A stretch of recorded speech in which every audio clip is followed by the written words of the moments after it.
Olá! Nessa videoaula vamos realizar a construção de um back-end a partir do zero, se utilizando de conceitos que já foram vistos em outras videoaulas. Então vamos começar. Primeiramente, eu vou abrir o terminal utilizando o Git, terminal do Git, que possui alguns comandos próprios do Linux. E o primeiro comando que a gente vai usar é o comando touch modelo.py. Então, quando a gente dá esse comando, ele cria aqui atrás um arquivo em branco, onde a gente pode começar a utilizar. Então, eu vou abrir esse arquivo agora com o Code, o Visual Source Code, que é o programa que a gente utiliza para fazer a edição dos programas em Python. Então, primeiramente, eu vou criar uma classe. A gente vai utilizar aqui como exemplo uma classe chamada planta. Classe planta. E essa classe, ela vai ser definida utilizando um framework de persistência chamado SQLAlchemy.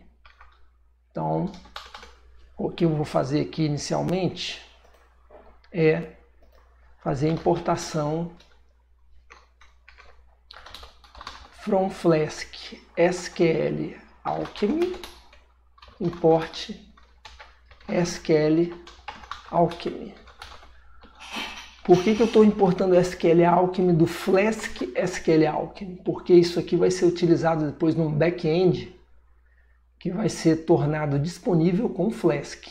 Por isso eu já estou utilizando esse SQLAlchemy junto com o Flask. Ok? Então vamos lá, a gente importa aqui a biblioteca do SQLAlchemy. A seguir, a gente faz uma configuração que eu vou trazer aqui do meu código, que eu tenho pronto. Na verdade, eu vou fazer então mais algumas importações aqui. Vamos lá, from Flask, import Flask. Então eu já vou utilizar o SQLAlchemy junto com o Flask. Vou criar o meu aplicativo do Flask aqui, ou seja, a minha referência do Flask dentro do programa. E aí nessa variável do Flask eu vou fazer uma configuração relativa ao SQLAlchemy, onde eu vou dizer que eu quero utilizar o banco de dados do SQLite e vou dizer que o nome do arquivo vai ser plantas.db. E por fim, eu vou criar uma variável também, SQLAlchemy app, onde eu faço a referência ao banco de dados do SQLAlchemy. Então, com essas 5 linhas de configuração aqui, eu posso começar a programar o meu modelo. Então, importo o SQLAlchemy, que é vinculado ao Flask, importo o Flask, que é um servidor web que vai nos permitir, depois de deixar esse serviço disponível no serviço web, crio a referência para o Flask, faço uma configuração aqui do SQLAlchemy, para dizer que eu vou usar o banco de dados SQLite, que vai ficar disponível no arquivo chamado plantas.db. E crio referência ao banco de dados SQLAlchemy por meio da variável db. Então, quando eu vou criar a minha planta agora, como é que eu começo aqui? Eu começo com uma herança. Isso aqui que eu estou fazendo é uma herança, onde eu estou dizendo que a minha classe planta ela vai herdar atributos e métodos que existem nessa classe model do SQLAlchemy. Que isso aqui é uma coisa que a gente faz por padrão com novas classes que vão ficar persistidas em banco de dados. Então vamos aos atributos. Então eu vou criar atributos bem simples aqui, tá? Nome igual db.column, db.string 254. Vou utilizar valores amplos aqui para armazenar meus dados. Aí eu vou utilizar o nome científico vou utilizar o tamanho da folha, se é uma folha pequena, média ou grande, e vou utilizar período da poda, de quanto em quanto tempo eu tenho que podar essa folha, né? Podar essa árvore. Só que aqui eu vou colocar um valor inteiro daí, porque esse período de poda vai ser em dias, ok? Muito bem. Vou criar também um campo ID, column, ele é do tipo inteiro, e eu vou fazer com que ele seja uma chave primária, né? Pronto, então apenas com essa opção eu já consigo dizer que eu tenho um campo identificador do tipo inteiro, e sendo chave primária, ele já vai me fazer a operação de autoincremento. Então eu já vou ter um número aqui sequencial para identificar minha planta, ok? Criei a classe planta com 5 atributos. Vou fazer o teste dessa classe. Então eu vou criar uma planta.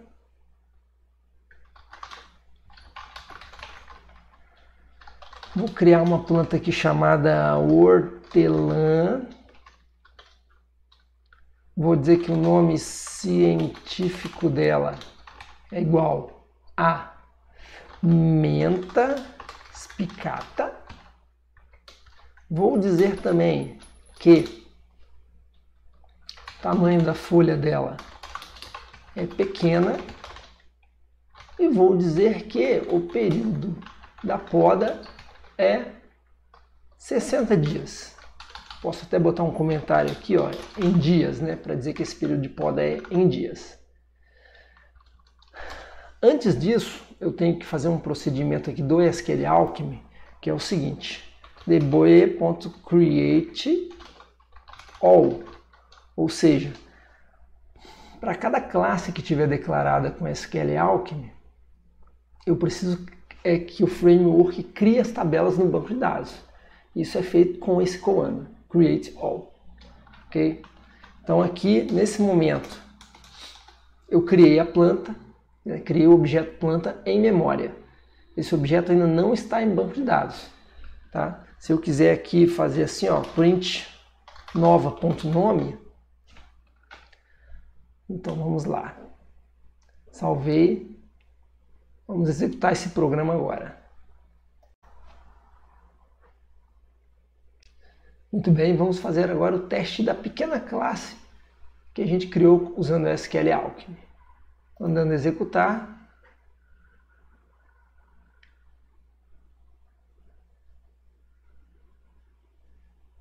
Vamos lá. Primeira execução está um pouco lenta. Opa! Vamos ver aqui. Ok. Ele pede para eu inserir uma declaração aqui. Não, tá tudo certo. Exibiu aqui, ó, hortelã.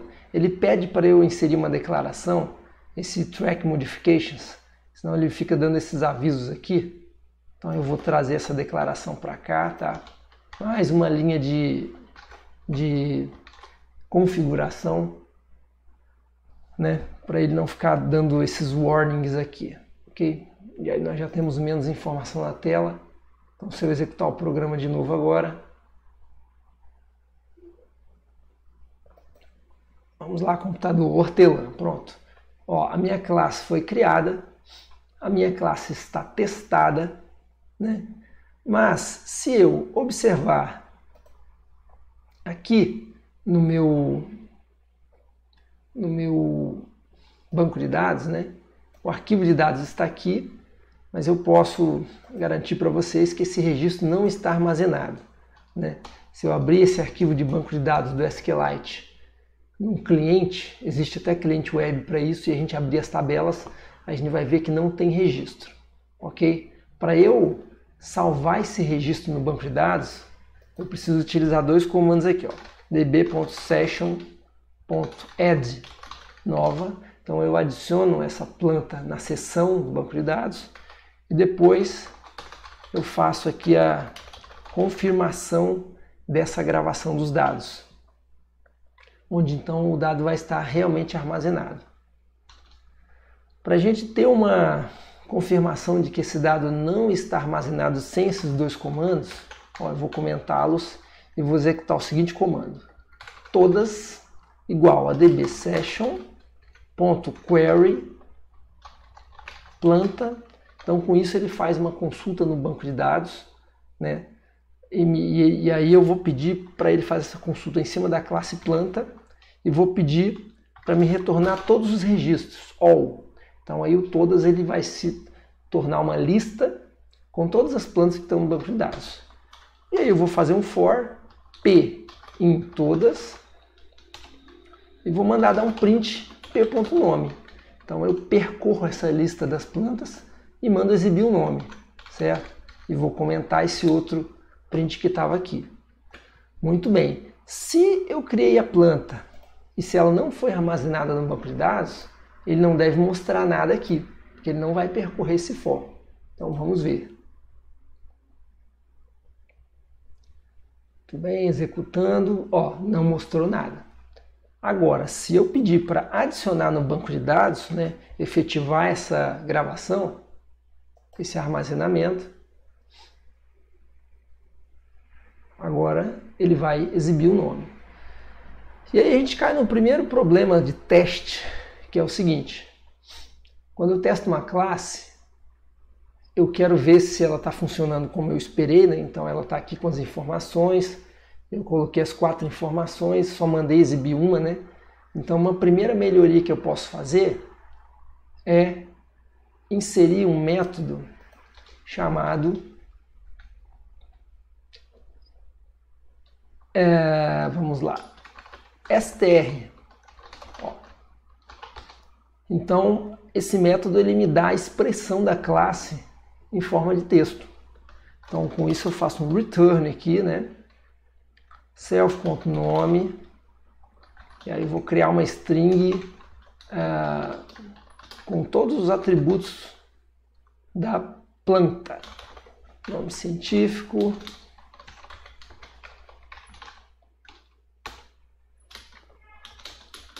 vamos lá, self.tamanho folha,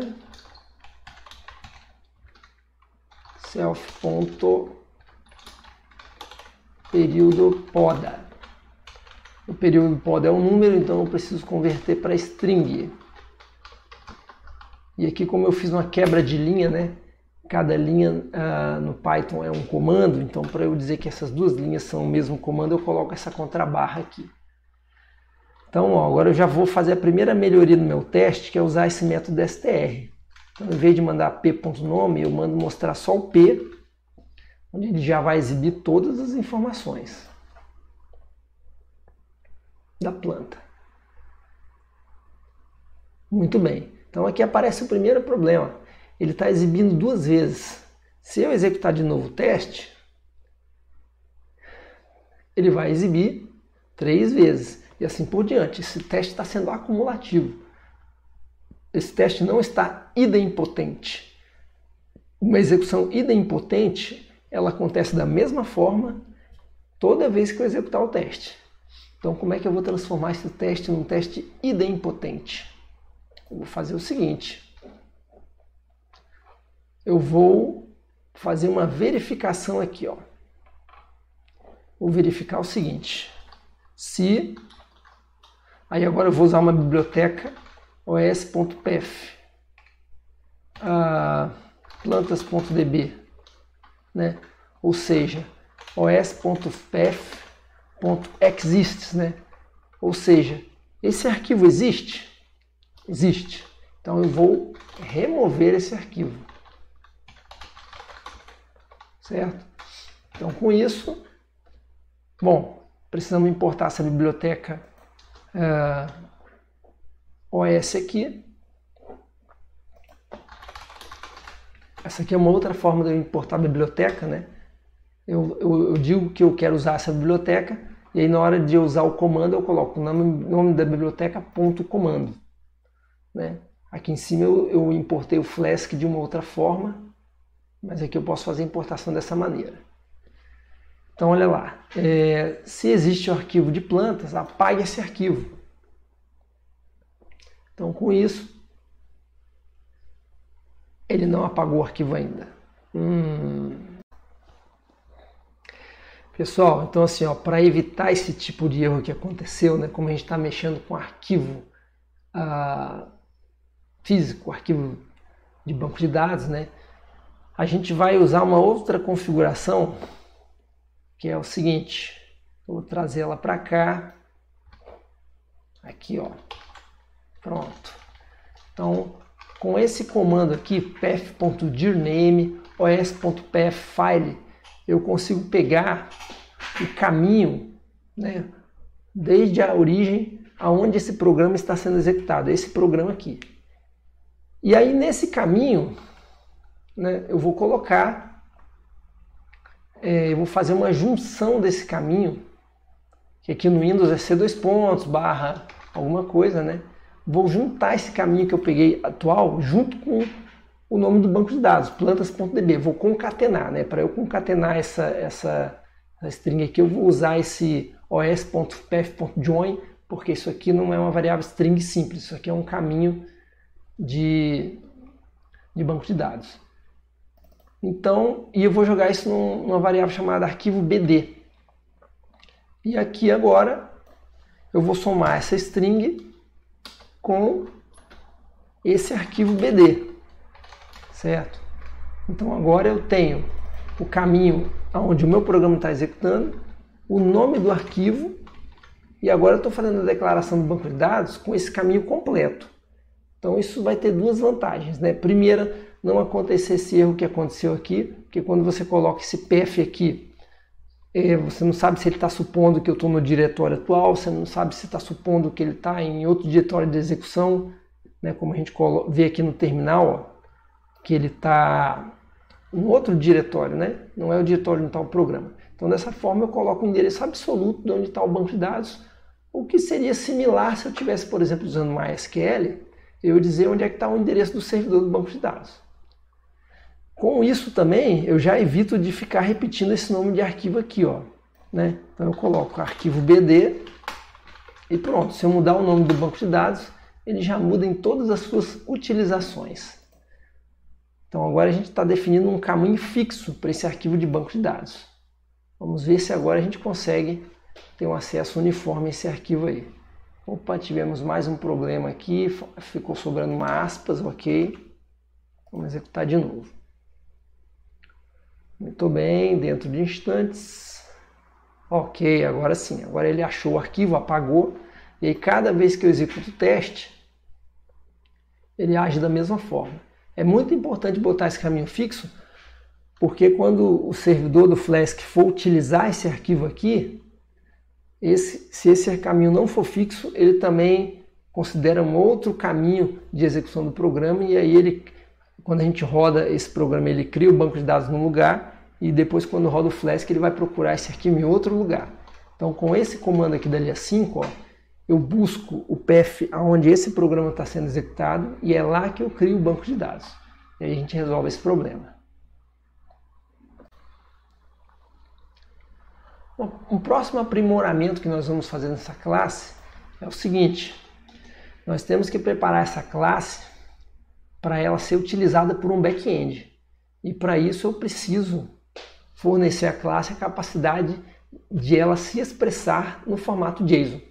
Então a gente vai criar um método aqui chamado JSON, né? E aí quando eu coloco essa palavra self aqui, ó, eu estou dizendo que esse método faz parte da classe, né? Ele não é uma simples função. E agora a gente vai definir esse método, que consiste em simplesmente utilizar um return aqui e colocar cada atributo e o seu valor aqui na frente, né? Então quando eu coloco também self.id, eu estou dizendo que eu estou acessando aqui, o id é um atributo da classe, né? Assim como eu fiz ali no str. Então vou colocar nome, self.nome científico, tá aqui, vamos lá, todos os atributos, né? Tamanho folha, self.tamanho folha, período poda, self.período poda. Isso. Aqui no JSON eu não preciso fazer nenhum tratamento se esse tipo de dados é inteiro ou é string, né? O próprio Python já resolve isso aí para mim, ok? Então a gente já criou aqui o método e vamos testar esse método para ver se ele está funcionando, né?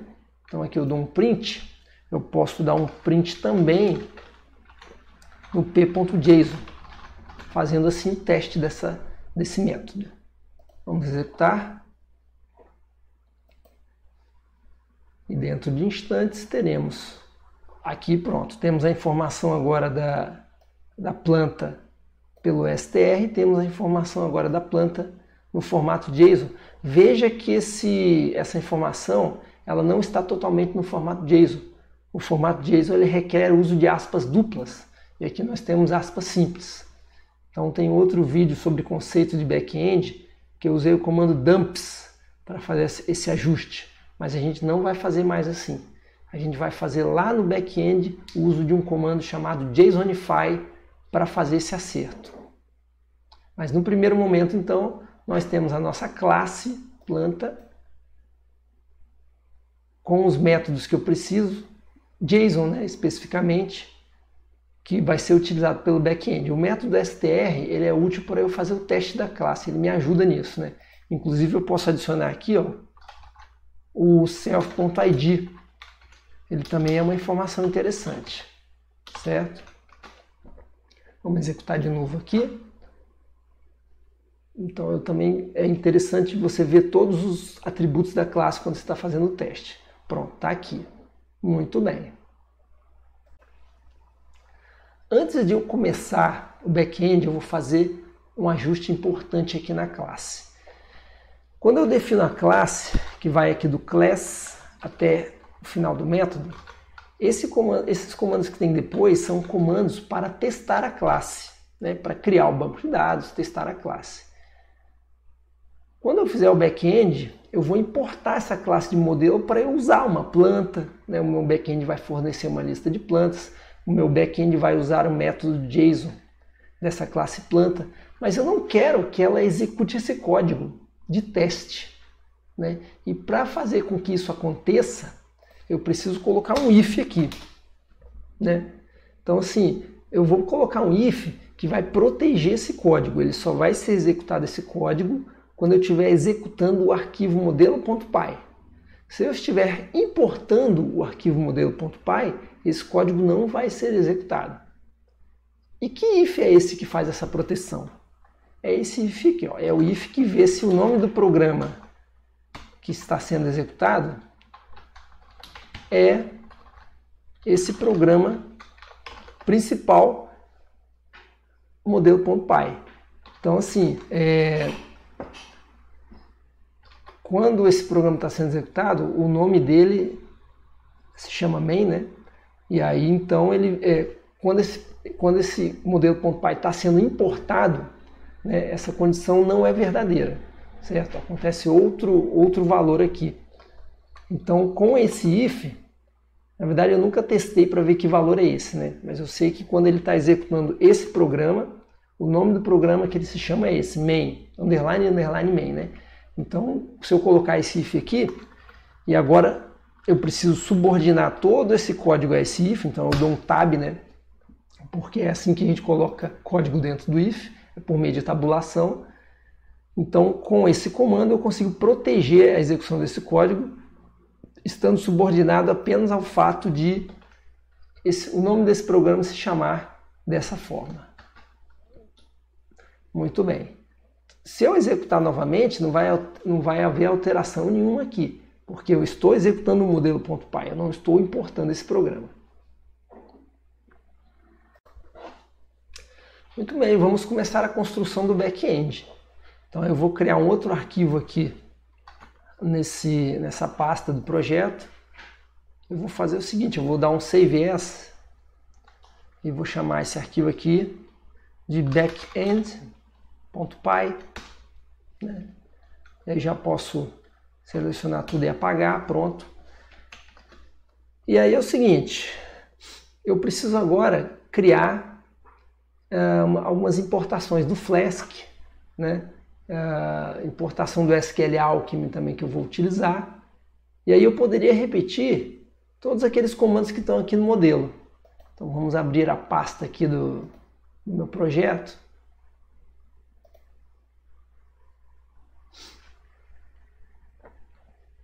Onde vou visualizar os dois arquivos que eu tenho, modelo e o arquivo que eu acabei de criar. Está aqui o arquivo de modelo e o arquivo que eu acabei de criar. Então, o que eu vou fazer aqui no back-end, né? Para eu ter esse back-end funcionando, bastaria eu colocar assim, ó, criar uma rota, a rota raiz, né? Que quando eu chamar o serviço vai ser a rota que vai ser acionada. Associar uma função a essa rota, eu posso dar um nome qualquer aqui, e aí colocar um return aqui, back-end operante. Muito bem. Só que o que acontece? Esse programa aqui que usa o Flask ainda não importou o Flask, nem sabe o que é Flask, né? Então eu preciso dar uma série de comandos aqui, import Flask, import SQLAlchemy. Só que esses comandos já estão aqui no modelo, né? Então o que é uma coisa útil? Coisa útil é eu pegar isso aqui tudo, dar um Ctrl X, salvar esse arquivo aqui como um outro arquivo, e no meu caso aqui eu vou chamar de config.py, porque aqui estão as configurações, e aí eu colo as informações, né? Colo as informações de configuração. No meu modelo, para eu manter o que estava aqui, né, então eu posso substituir isso tudo agora pelo seguinte comando, from config import asterisco. Então aí ele traz todas as coisas que estão no arquivo de configurações para cá. Da mesma forma no back-end, from config import asterisco. Pronto, agora tudo que está definido de configuração para modelo também está configurado aqui. Além disso, bom, só com esses dois comandos a minha rota já deve funcionar. Vamos fazer o teste. Vou executar esse programa, né? Na verdade, não vai funcionar ainda não, porque faltou um comando. Faltou eu iniciar o servidor web, que ele não iniciou ainda. A gente pode fazer isso com esse comando aqui, ó. Certo? app.run. Então aí eu vou estar executando, iniciando a execução do servidor web por meio do Flask, né? Ó, então ele iniciou rodando aqui na porta 5000 no servidor local. Então vamos abrir aqui um navegador web. Eu já tenho aqui aberto, na verdade, deixa eu trazer uma guia para cá. Mas assim, ó, para testar back-end a gente não precisa usar o navegador. É mais interessante a gente usar o prompt de comando. Então eu vou pegar aquele prompt do Git, porque o prompt do Git ele tem o curl, que é um programa que pode fazer esse teste, ele pode acessar endereços web. Então eu vou testar aqui localhost, que equivale a 127.0.0.1, 2.5.000, e olha lá, back-end operandi. Está aqui a mensagem, né? Ele traz também algumas estatísticas de acesso, mas pronto, o meu back-end está testado. E agora eu vou criar uma nova rota. Vamos lá, app.route. Vou criar uma rota chamada listar plantas. O que essa rota vai fazer, né? Então, primeiramente, associado a essa rota, eu crio uma função, que pode se chamar listar plantas também, não tem problema. Essa rota vai fazer o seguinte: primeira coisa, ela vai fazer uma consulta no banco de dados e vai carregar todas as plantas. Então, plantas igual a db.session.query planta.all. Esse comando é igual aquele comando que tem lá no teste da classe. Ó. Esse comando aqui, ó, mesmo comando que traz as plantas. Okay? Então agora Eu vou fazer de uma forma manual aqui, tá? Dá para você fazer esse comando numa linha só, mas eu vou fazer ele de uma forma maior para ser diferente do que a gente tem feito num outro vídeo. Então eu vou criar uma lista de retorno e vou fazer um for p em plantas, assim como a gente fez ali no teste. Só que agora, em vez de dar um print, eu vou mandar adicionar nessa lista de retorno essa planta no formato JSON, certo? Então aqui eu estou criando uma lista do Python, né? E estou populando essa lista com cada planta no formato JSON. E agora eu vou fazer o seguinte, vou preparar a resposta que eu vou dar do back-end. Aqui em cima, nessa ação padrão, eu só dei uma resposta, uma mensagem de texto. Agora eu preciso dar essa resposta que eu quero dar é a minha lista de plantas. Só que essa lista é uma lista do Python, né? E a lista que um serviço web precisa fornecer, ela tem um formato de resposta, ela eventualmente possui cabeçalhos, e ela está em formato JSON. E lembra que o JSON que a gente tem lá na classe de modelo usa aspas simples, né? E isso é uma lista do Python. Então, para eu transformar essa lista do Python em formato JSON e fazer um ajuste no JSON de cada planta, eu uso o comando JSONify, né? Que ainda não está disponível aqui, mas lá no arquivo de configuração eu vou fazer a importação desse comando, que se encontra dentro da biblioteca Flask, JSONify. Pronto, adicionei aqui esse comando, agora o meu back-end está apto a usá-lo. Então vamos agora fazer o teste do back-end com essa rota listar plantas. Opa, o que ele está me dizendo ali que tem um erro, hein? Tá, aqui não tem 2 pontos não, porque isso aqui é uma anotação. Esse arroba aqui quer dizer que é uma anotação, e aí ele não tem 2 pontos. Nem sei porque que ele executou aqui, vamos em frente. Vamos rodar o back-end novamente. Talvez ele já estava executando, né?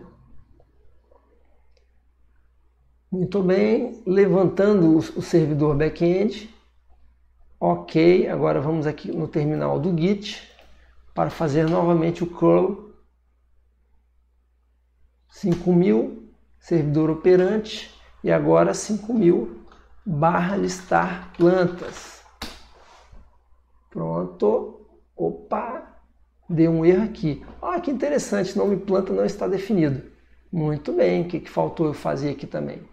Faltou eu importar from modelo, que é aquele programa Python lá, import planta. Faltou eu importar a classe planta. O Flask não conhecia a classe, né? Eu fiz tão rápido aqui que eu nem deu tempo de mostrar o erro para vocês. Vamos ver de novo, porque quando a gente programa é muito importante aprender a ver os erros que acontecem.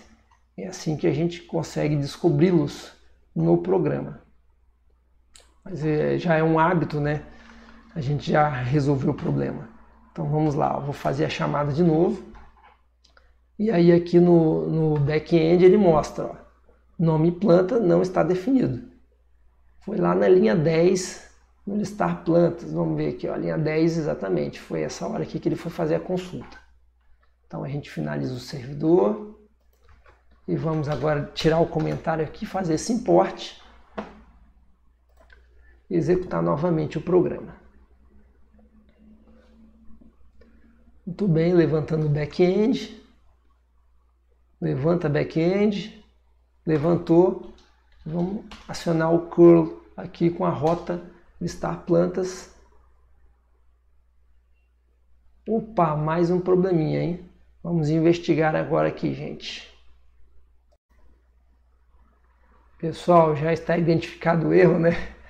Na verdade, assim, ó, o meu JSONify, ele tem que atuar em cima da lista retorno que eu preparei, a lista de Python, né? Não é dessa lista de plantas de objetos do SQL Alchemy.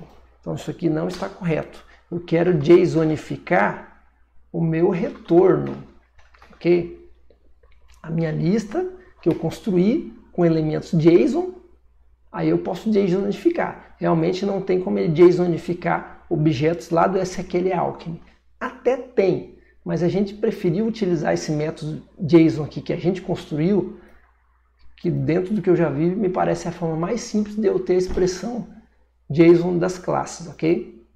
Então agora deixa eu já mostrar outra coisa para vocês. Eu vou finalizar aqui, ó, e eu vou colocar o seguinte aqui, ó, debug igual a true. Com essa diretiva, toda vez que eu salvar o programa Flask, ele já carrega novamente na memória. Então eu não preciso ficar finalizando o programa e executando novamente. Isso já me facilita enquanto eu estou desenvolvendo. Então vamos lá, hein? Agora vai funcionar. Ó, levantou o back-end. Muito bem. Estamos prontos aqui para fazer o listar plantas. Opa, mais um problema aqui. Vamos investigar. Pessoal, é isso aí. Vida de programador é encontrar erros, né? Então, só que esse erro aqui foi bem básico também, tá? Eu obtive as plantas, converti-as para o formato JSON numa lista, transformei essa lista no formato JSON, estou com minha resposta na mão e não fiz o return resposta, ok? Então, vamos lá. Ó, salvei, ele já restartou aqui o back-end, ok? Então vamos agora fazer esse teste com o terminal em busca do sucesso.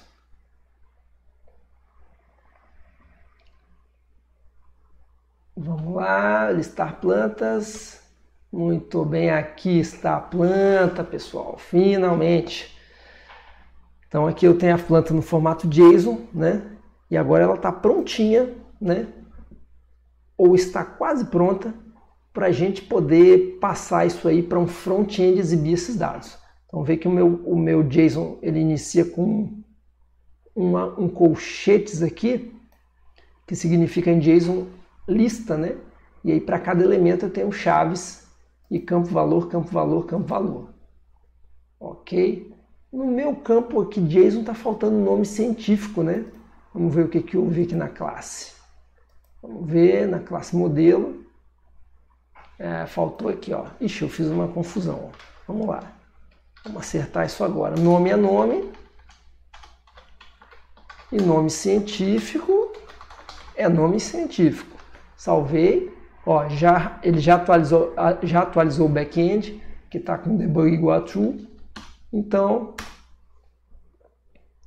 pronto, agora está aí. Ele faz uma formatação de acentuação ali, então já fica tudo certo. Em UTF-8 mesmo. Então tá tranquilo. Só mais um detalhe, pessoal. Quando você for executar pela primeira vez o Python, pode ser que você tenha problemas na instalação das bibliotecas, né? Porque o Flask e o SQL-Alchemy são bibliotecas que precisam estar instaladas. Então, se ele apresentar uma mensagem que ele não conhece o Flask, então você vai abrir o seu terminal de comando e vai utilizar pip install Flask. Né? No meu caso aqui eu já tenho ele instalado, então ele vai fazer essa reinstalação, né? Aí ele já mostra ali, ó, already satisfied, então eu já tenho. Mas assim como o Flask _ SQL-Alchemy são bibliotecas que você precisa instalar a primeira vez que você for utilizar, ok? Então agora sim, final do vídeo. Espero que você consiga realizar suas implementações. Tudo isso que foi falado está de certa forma descrito no nosso material textual. Muito obrigado e até a próxima.